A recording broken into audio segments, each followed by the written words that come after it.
Navoiyga olov qalashni o'rgatgan ham ustoz, duradgorga randa tortishni o'rgatgan ham ustoz, ilm ahliga qo'liga qalam bergan ham ustoz. Hammamizning orqamizda ustozlar bor. Lekin shunday bir holat bo'ladiki, daraxt hosilga kirgandan keyin bog'bonni unutadi.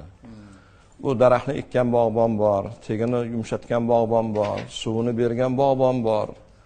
Hosilga o'zidan o'zi kirgan emas, har xil ofatlardan, balolardan saqlab turadigan bog'bon bor.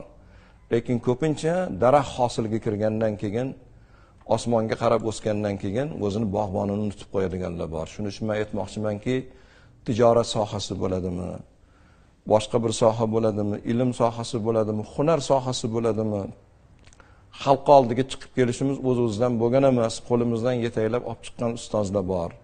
Shu ustozlarni unutib qo'ymasak, duolarimizda eslab tursak, o'zimizdan o'zimiz shu martabani egasi bo'ldik degan xayol qalbimizdan o'tmasa, o'sha orqamizda turgan ustozlarni doimo qilgan mehnati esimizdan chiqmasin.